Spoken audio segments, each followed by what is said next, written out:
here's the funny thing. It's easier to buy than it is to rent. And I explained that to Katura, and I was like, and here's the hassles you have to deal with sometimes, right? Like, you have everything right. This is way below your budget, which you can afford. And guess what? They're still saying no. And then unfortunately, it's part of it, but I wanted her to know that we were pushing for it, but sometimes the world is discriminatory. It's ruthless.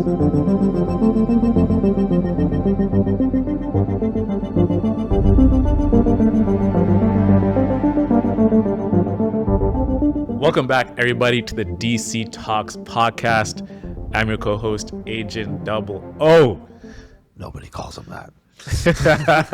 Except Dennis. My buddy Dennis calls you that. And with DC, Mr. Chinelli. How you doing today, sir? It's all right, brother. How you doing? I'm fantastic. We got an interesting episode here today.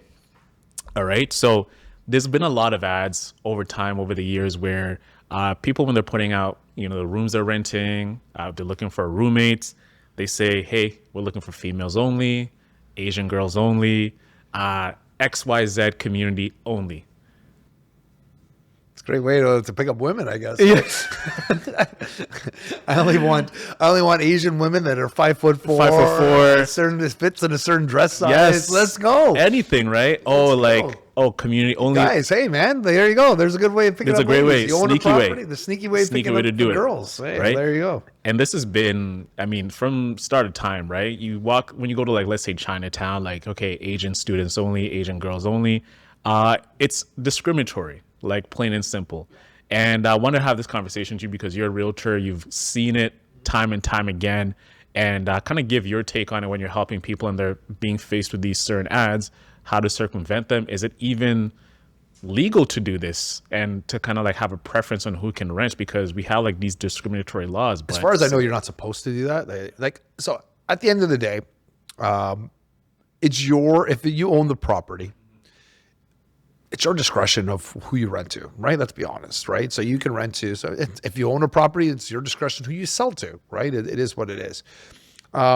But the idea is not, you're not supposed to be discriminatory against anybody that's different race, gender, sexual orientation, whether or not you own pets, right?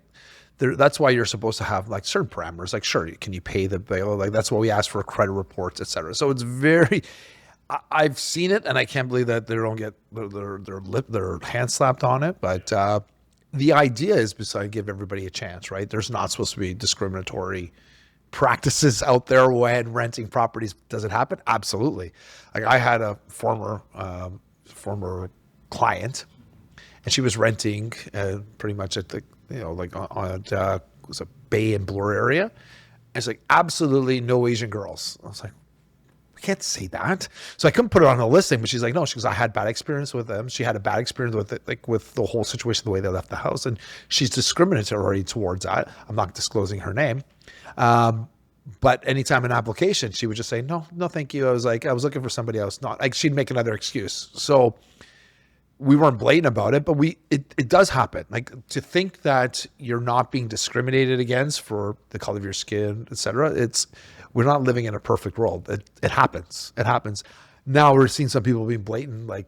We've seen those ads once in Brampton too, right? Yeah. And they're right in front of your face. Renting half of a bed can only be a single female. I'm like, that sounds like rape. In my opinion, be careful with that kind of stuff. But yeah, I'm surprised how blatant they are. Man, there's been a lot of I picked up some stories over here, right? So there's one case in Mississauga, right? It said, "Black guys, please no call." Right? So it's a basement rental ad explicitly saying, "Black guys, please no call."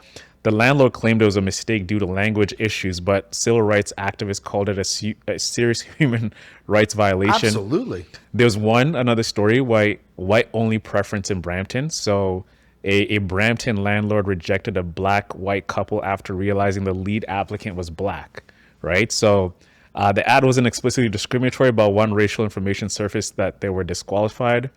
Another one over here is there's been a growing trend of exclusion-based ads in South Asian renter communities. So this was a Reddit thread, and it sparked wide attention, warning of housing listings specifying preferences by caste, language, religion, or dietary habits. So some of them only want vegans. Well, I will say one thing. Dietary, because sometimes it stinks up the whole house. So when we've rented to South Asians, yeah, right, And some of the time I've heard people say, please don't use curry because like the curry sticks. Oh my goodness. And it sticks to the walls. To the point where we had one property which was selling it. It was on Frank Johnston in Bolton. And they had to paint the whole house because they were living there for 2 years. And the curry smell was like washing the floors. Nothing helped, right? So it's either you bring an ozonator in there or you have to paint the house, and it costs money in the long run, right?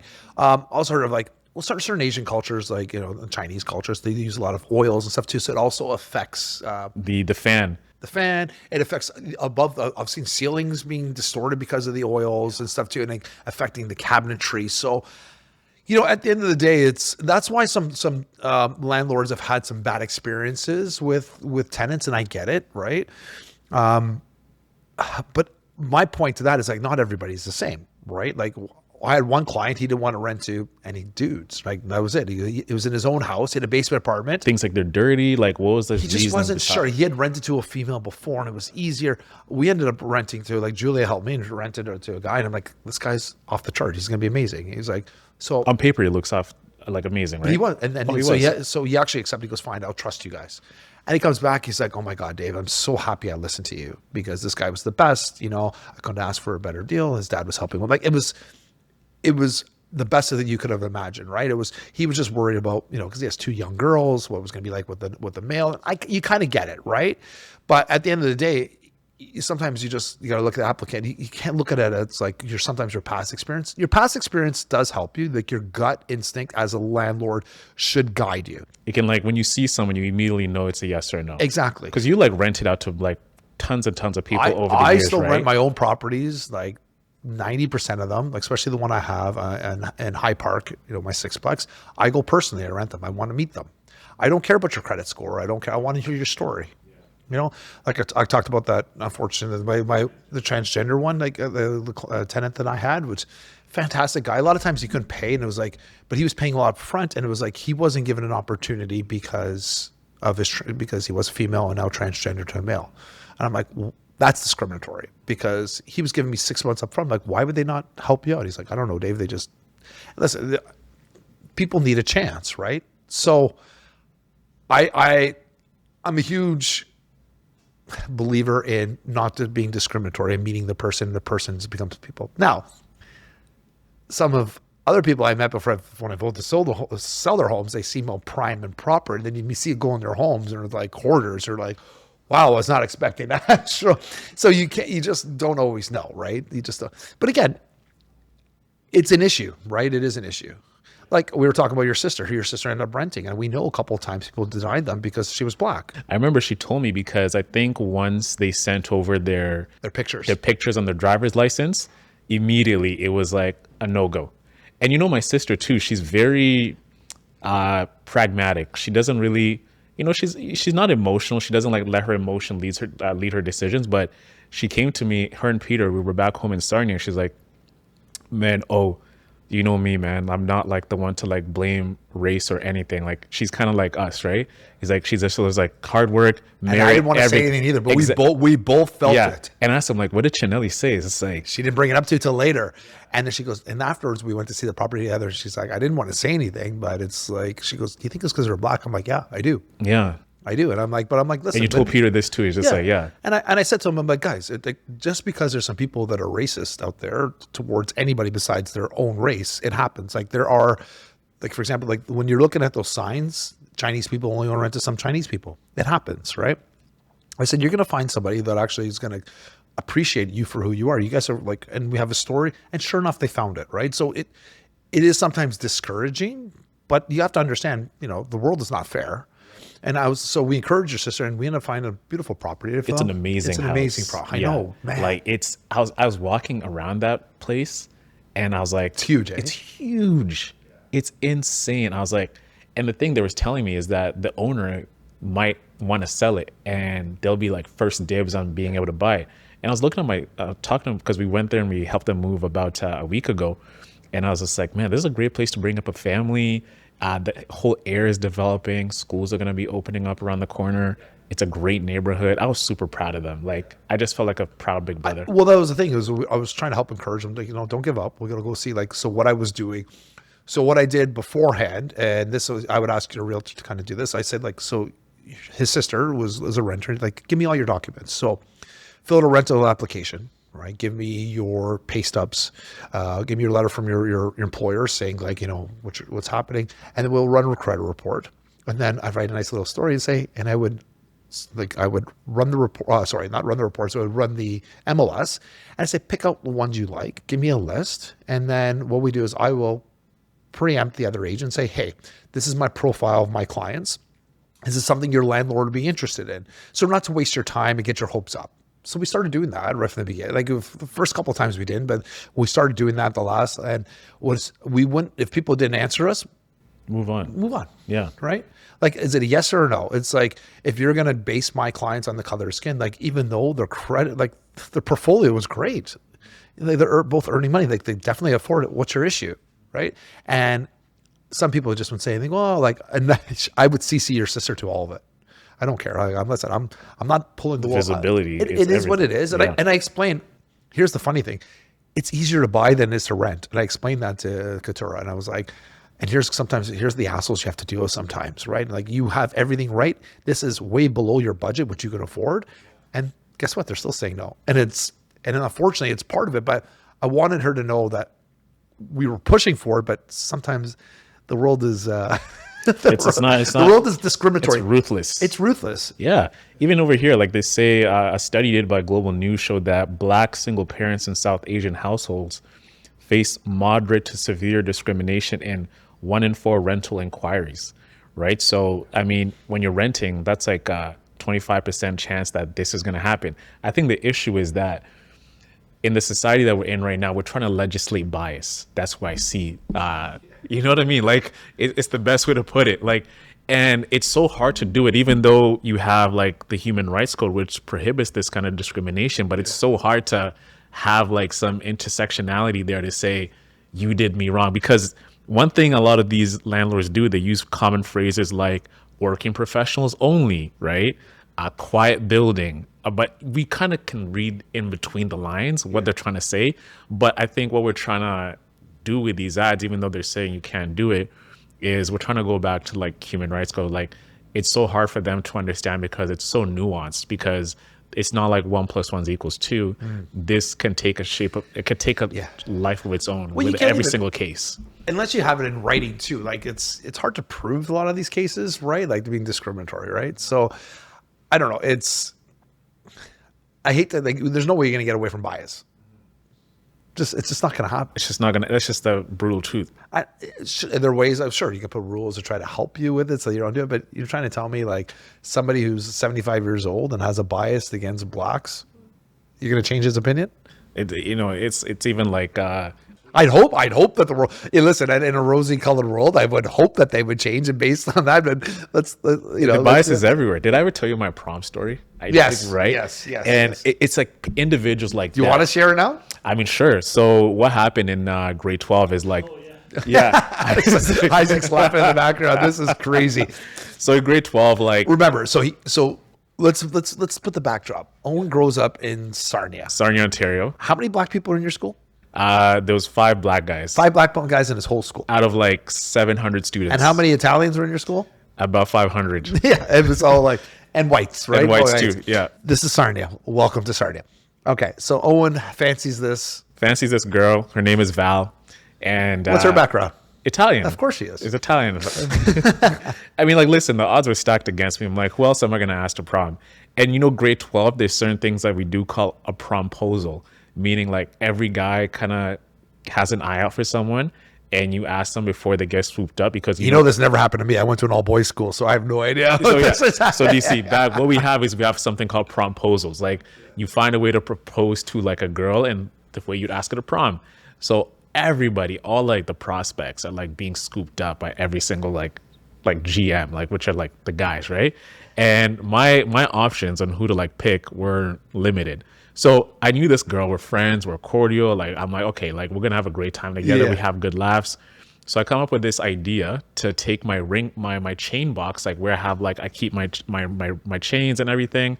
I was gonna write a note in it and says, will you go to prom with me? And I was gonna like go to lunch in the cafeteria and I'm gonna like get down on one knee and I'm gonna open the box and the question is gonna pop up. Owen went all out. I went all out. Oh, look at that. You know, It's like a mini like engagement party. It there, buddy. is. It is because everybody knew it was up, but she didn't. She had no idea what was coming, and all my guys are motivating me. They're getting me amped. They're getting me like, "Oh man, you got this, bro!" Like da da da da. So I go over there. She's because typically the guys sat with the guys and the girls kind of sat with the girls.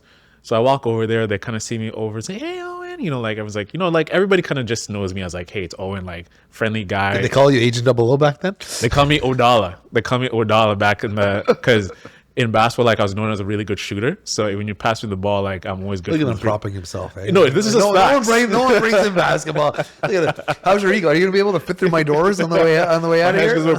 Shit, like a blowfish. I used to be good back in the. Anyway, sorry. Go on. Anyway, so like I go over there and I sit, you know, so imagine like a cafeteria table. There's one cafeteria table over here and whatever, and the benches on this side and this side. I sit one over there. So I sit on the one bench and I tap on Val's shoulder. I'm like, "Hey, got something to ask you." And I kind of like preemptively kind of tee up the question. I'm like, "Hey, you know, prom is coming up. You know, you're one of the people I really enjoy like chatting with," like kind of leading up to the question. And I finally go to the point. I'm like, you know, it leads me to come and ask you like this one question. And then I get down on one knee and then all the girls are like, "Oh my God, Owen, oh my," and everyone's losing their minds. All the guys are like seeing this. So, hopefully they weren't laughing. No. So I was like, she's like, "Oh my God, Owen, like, I can't believe you're doing this." It's like, I really see us as like, you know, I don't, she didn't say friends. She says like, "I don't know if like, you know, you and I will be a good prom date. I just think you'd be better off going with someone else."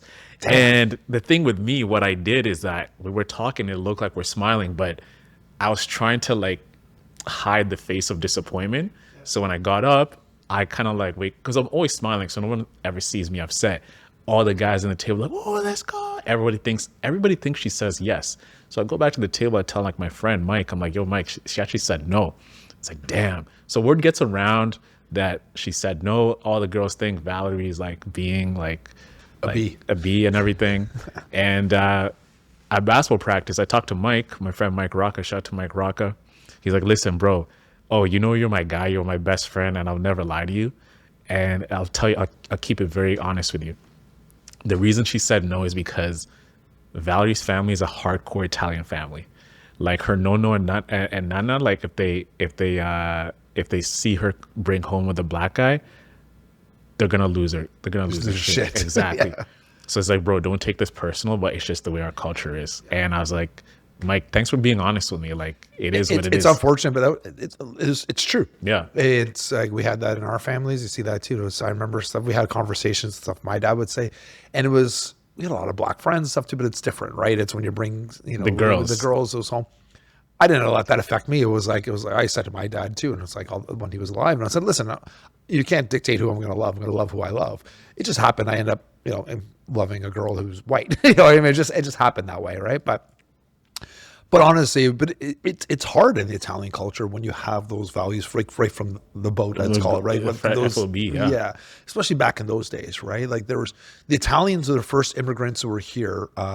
When you say first generation, we're very discriminated against for everything, right? I remember even Isaac was telling me about like how the only industries you can get into is construction, right? That's right. Yeah. Yeah. So we were discriminated. Like our family talks about stuff like, you know, some people discriminate against Indians now. They were worse. Like they smelled like garlic, so they would make fun of that. They make fun of their clothes. Their name, we got the name WAP, you know, without papers. They thought they're like scum of the earth. We talked about like lynching in the U.S. There was more lynches of Italians in the U.S. than there ever was of the blacks, which I thought was like, no, I didn't know that. It was kind of crazy. Yeah.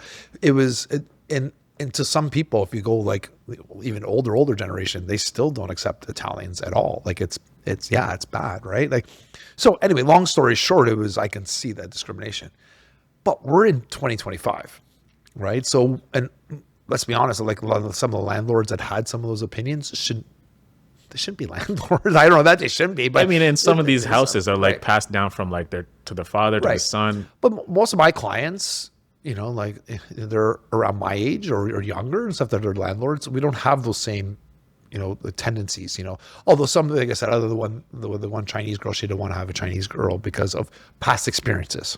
And we were talking about international Chinese students, not Canadians. So I also think that discrimination, what happens is based on, some experience they have, but not all are created equal. You can't say no to everybody just because of some bad experience, right?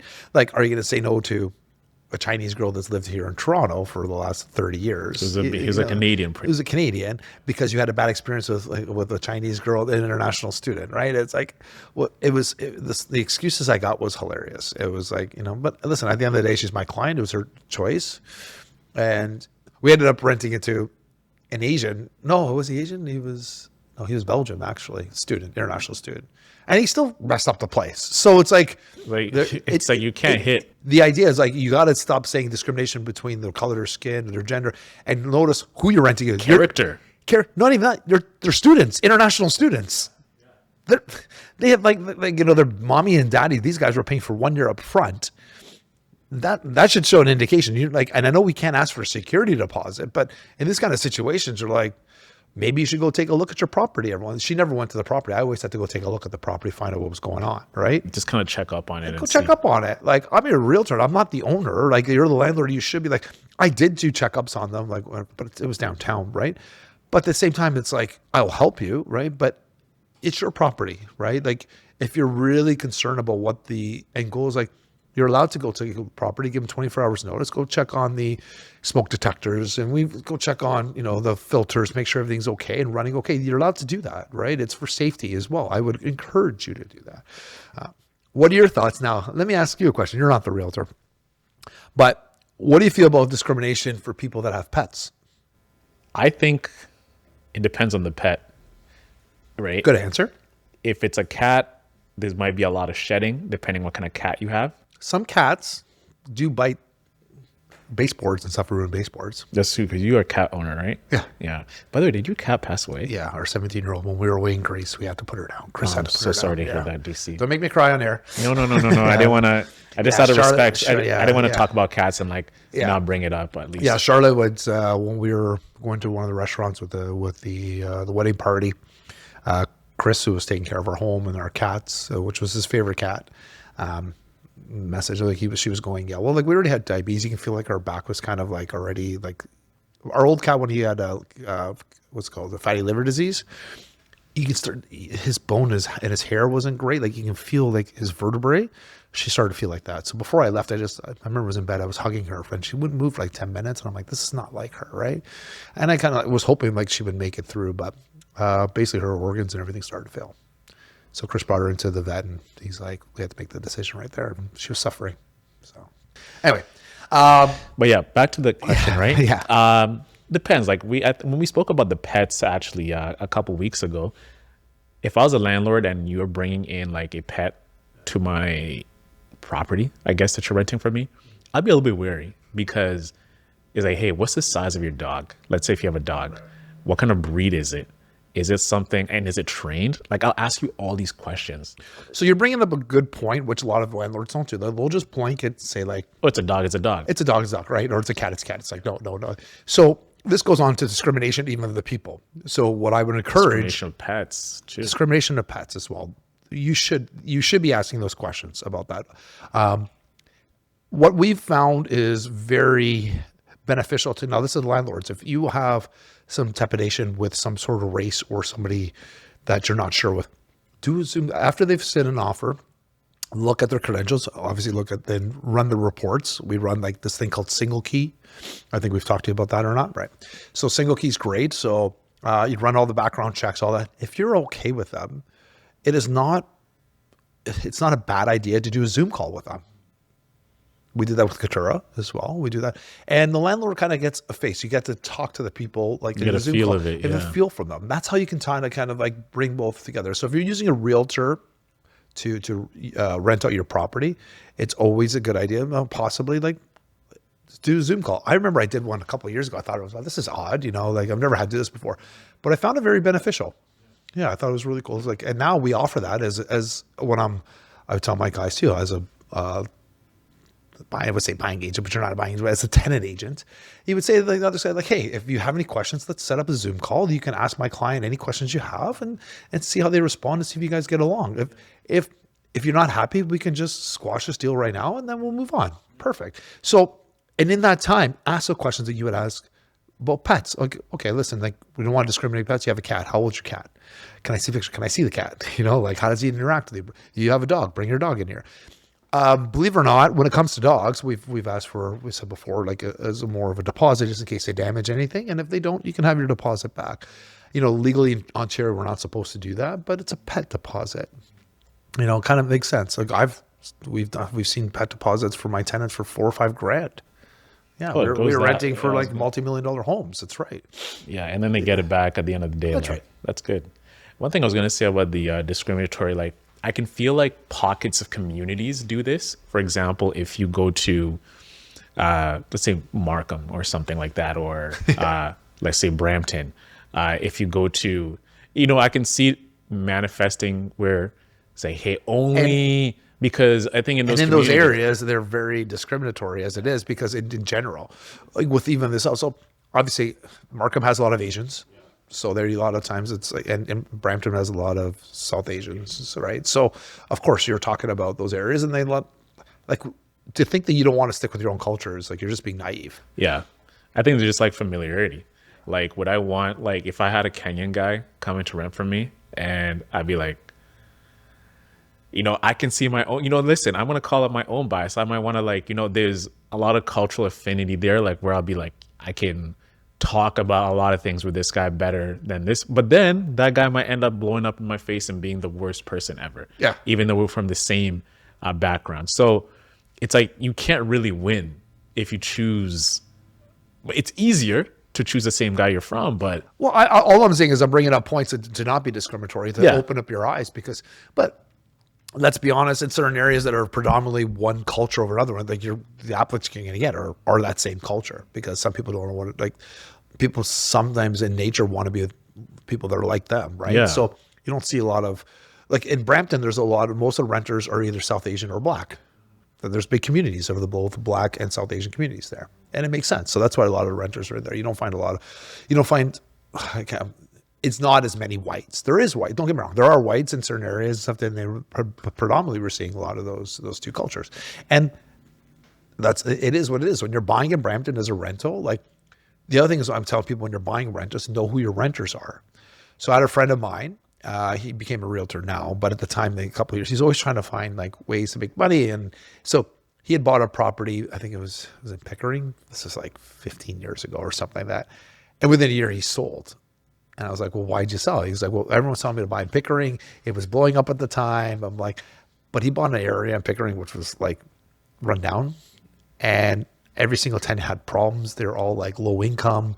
And I was like, did you not do research? Like, you need to know what you're buying. You need to know the area. I've said this over and over and over again. If you're buying a rental property, the numbers might work out fine, but how much time and effort are you going to be doing? Like, who are your renters? Are you okay with that? And like, it could be even like, I'm not even saying for low income. It could be high income guys. Like sometimes the high income rentals could be a little more of a pain in the ass. You know, like every little thing goes wrong because, well, I'm paying $7,000 a month to rent this. Why is this a problem? Why is this a problem? So, you know, choose your heart, basically, right? But you have to know. He had no idea, and his realtor at the time, I wasn't a realtor, but his realtor never expressed what type of tenants they were. Also, if you're purchasing a property, you're inheriting tenants, do an interview. Even if you do an interview, it's hard to kind of course check them out, isn't it? Yeah, sure. But you also want to see the bank statements from like, show me that this guy's paid. I want to see these. I'm not inheriting some problem. Exactly. Yeah. Why are you selling this property, right? Why are you selling this property with tenants in there? Are they the problem? I've sold properties with problem tenants in there, and are like, it is what it is. You're inheriting them. Is it, you know, what's interesting that you brought up, there's like, the problem with a tenant can be so big that it's forcing someone to lose an asset. I had one situation that, yeah, are you kidding literally me? One situation. It was a friend of mine. They're like, they had one horrible tenant and they just didn't want to deal with her anymore. And they're like, let's just sell. They even sold at like close to a loss. So we were like, we just took it. They took the offer. We were, yep, let's just go. That's how bad it was. The guy was actually that much of a problem. The lady. It was a lady. Lady. Oh yeah, she was doing like a fake lawsuit against them and all this stuff. They always had to bend over backwards for her. It was a bad situation. It was like, and I dealt with her. It was fine. We like got to show the property. She was always good to your face, but it was like you just got to be careful with her. And like sometimes you have professional tenants, and she paid her rent, but it was ridiculously low because she knew to use the system, knew that she couldn't go anywhere. She was abusing it, and then would use like she fell on the property and caused problems, and like it was just constant headaches to the point where the guys were like, "I'm done." Yeah. I almost sold my Howard Park property because I was when I purchased it, we didn't do a home inspection back in the day. This is my first property. It was just problem after problem after problem. And I was at the point, how old was I? 28, 27, something like that. I'm like, I'm done. I put up for sale. No, thank God we didn't sell it. No, yeah. Now it's my cash cow. No. I'm glad. No. I'm glad we didn't sell it, but we were able. Unfortunately, that's when we had the fire of the property, and like we had people break in, steal some like copper, and it was a whole fiasco. And it's like, anyway, long story short, we fixed all the problems we had because there was plumbing issues, there was asbestos, it was a nightmare. So it's kind of like a blessing. So it was a huge blessing. A blessing in disguise. And then those people left. But then at the time, Natalie and I were like broke, like running away. This is when we almost went bankrupt, right? Because we were renovating our house and had to do this one. Plus, the insurance wasn't coming through, and we had a lien on the property because we had this contractor who was basically bending us over and stealing money from us, basically. And we think his company went in and stole all the copper to make sure that he was a plumber, so he wanted to get. Oh, now you have to replace all the plumbing. And I'm like, seriously? So we had to put a second claim in. Anyway, it was a nightmare. But guys, when you're buying a rental property, like, even if it's a shit rental property, you have to know that there's certain things you have to go into. The outcome, hold on to a long term, right? Because that could be a huge cash cow if you're able to mitigate those problems and fix them. Maybe get rid of your tank. If it's lots of problems like we had, like we were fortunate enough. Slashy said, unfortunately, had a fire, which we almost lost our shirts on because a tenant was messing around with the electrical box. Don't even get me started. But anyway, it was a blessing in disguise. Because of that, we were able to fix everything with the insurance company's money. Yeah, God was looking down for you. Oh, huge. He was looking huge. Heavy. We didn't make we got paid out. Like, I remember there were insurance companies like, well, we'll replace everything back to like, never listen to insurance companies. They're like, well, we could fix everything and be done in like a week. And it was like a $50,000 deal. We're like, I'm going to get my own independent person in here. And we ended up getting this company that they used to work with the fire department's insurance companies. They worked on my behalf. That, $40,000, $50,000 claim, they ended up paying us out for close to $300,000 because they had to do it right? These guys were just going to shirk their, we only have to fix this. And now the company's like, no, like you have to like they were just trying to, that's the insurance company just trying to push that around. Yeah. It was like, you just have to paint this. Like in the fire, it would basically, you have to like rip out a lot of the drywall that's got affected by the smoke, or there's a special there's a special spray or something they had to do with. They weren't even going to do that. They were just going to paint over it. Like this company came in that they were just going to fix it. It was like, I think it was Walwanisa's company that they were doing. Anyway, it was a joke. And we're looking like, and then when they ended up giving the paycheck, the girl, the adjuster, she comes, she goes, give me your hand. I went, and she slapped my hand. She goes, don't do that again. Get an independent person. We were trying to look out for you. I'm like, look out for me. You're about to like koala me. You were going to give me like $40,000, like a quote for $40,000 job, which they were going to do on their own, which would have been fine if they brought it to bring existing. We're like, with that $250,000, almost $300,000, we were able to revamp the whole property. And I had to add some kick in some of my own money, but it was worth it, right? Mm-hmm. Yeah. Wow. Thank God that happened. Oh God. When I explain how God works in my life and how he's not subtle, and I'm like, people are like coincidence. I'm like, boom, boom, boom, boom, boom. Like even that kind of situation where we're not only losing money, we had no money. Like I would pray. I'm like, God, I can't even make the mortgage. There's 3 instances where we got money, or 2 or 3 instances where we got the exact amount we needed, or had a mortgage vacation. It was like the exact time we needed. Natalie, like one time, Natalie's shares from guests came in. It was like we needed like $3,000. It was like $2,950 or something like that too. I'm like, are you kidding me? God blessed. Another time we rolled around, we're like, shit, now we can't afford this again. Like, what are we gonna do? And all of a sudden, I called up RBC. They're like, oh, you qualify actually for a mortgage vacation. I'm like, what's a mortgage vacation? They're like, well, you don't have to pay this month. We'll just add it on top of your tally at the end, and just accumulate interest. And I'm like, so I get to save $3,000 a month. They're like, yeah, and they like wherever it was. So and it happened another time too. I forget the last one. I got some sort of other payment. Natalie sold something, and it's happened to be the amount that we needed. Like 3 occasions where we were almost literally going to go. We couldn't have paid our mortgage. It's like a buzzer beater check coming through. And that's just one instance about that property, right? Like there's so many things I could tell. And I always laugh when people say, what's coincidence? I'm like, coincidence happened once. And when you're not praying for it, it just kind of happens.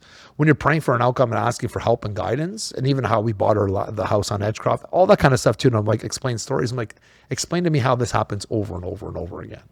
Right? But anyway, that's a different story. Anyways, ladies and gentlemen, hope you enjoyed that episode.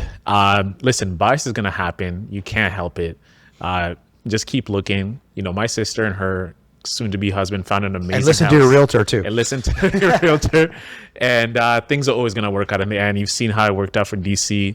He ended up like getting like everything he needed at the end of the day. So just have that faith and things will always work out. We'll see you next week for a brand new episode. And have a great week, everybody. And wait, on a side note, if it doesn't work out the way you want it, it wasn't in God's plan anyway. It wasn't God's plan. He's got something better for you. Exactly. Ciao. Bye-bye.